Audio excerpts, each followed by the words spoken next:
अस्सलाम वालेकुम welcome back हो गया अनदर व्लॉग ਦੇ ਅੰਦਰ। ਹੋਰ ਸੁਣਾਓ ਕੀ ਕਰ ਰਹੇ ਹੋ? ਠੀਕ ਠਾਕ ਹੋ?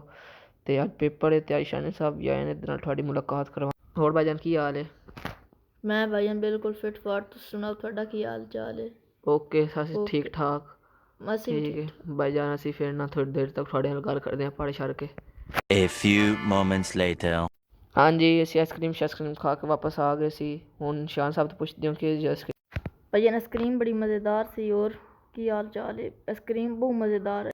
ਹਾਂਜੀ ਹੁਣ ਭਾਈਜਾਨ ਅਸੀਂ ਪੜ੍ਹਾਈ ਕਰਨ ਉੱਤੇ ਜਾ ਰਹੇ ਹਾਂ ਤੇ ਹੁਣ ਉੱਤੇ ਚੱਲ ਕੇ ਤੁਹਾਨੂੰ ਮਿਲਾਂਗੇ। ਚਲੋ ਜੀ। ਠੀਕ ਹੈ ਜੀ, ਹੁਣ ਅਸੀਂ ਪੜ੍ਹ ਛੱਡ ਲਈਏ ਫਿਰ ਤੁਹਾਡੇ ਨਾਲ ਬਾਅਦ ਵਿੱਚ ਮੁਲਾਕਾਤ ਹੁੰਦੀ ਹੈ। ਕਿਉਂਕਿ ਲਾਈਕ ਸਬਸਕ੍ਰਾਈਬ ਤੁਸੀਂ ਨਹੀਂ ਭੁੱਲਣਾ। ਫਿਰ ਤੁਹਾਨੂੰ ਮਿਲਦੇ ਆ। ਠੀਕ 20 minutes later. ਹਾਂਜੀ ਭਾਈਜਾਨ, ਹੁਣ ਅਸੀਂ ਪੜ੍ਹਨ ਜਾ ਰਹੇ ਹਾਂ ਤੇ ਫਿਰ ਹੁਣ ਤੁਸੀਂ ਲਾਈਕ ਸਬਸਕ੍ਰਾਈਬ ਕਰ ਦਿਓ ਤੇ ਸ਼ਾਨ ਸਾਹਿਬ ਤੋਂ ਪੁੱਛਦੇ ਹਾਂ ਕੀ ਪੜ੍ਹਨਾ। ਹਾਂਜੀ ਤੇ ਭਾਈਜਾਨ ਸੁਬਹ ਉਲੂ ਦਾ ਪੇਪਰ ਹੈ ਤੇ ਇਹ ਬਿਲਕੁਲ ਹੀ ਨਹੀਂ ਪੜ੍ਹਦਾ। ਮੈਂ ਕਿਹਾ ਚੱਲ ਉੱਤੇ ਚੱਲ ਅੱਜ ਦਿਨ ਪੜ੍ਹਾਈਏ। ਉਹ ਮੈਂ ਕਿਉਂ ਨਹੀਂ ਪੜ੍ਹਦਾ ਬਦਤਮੀਜ਼ਾ। ਓਏ ਓਏ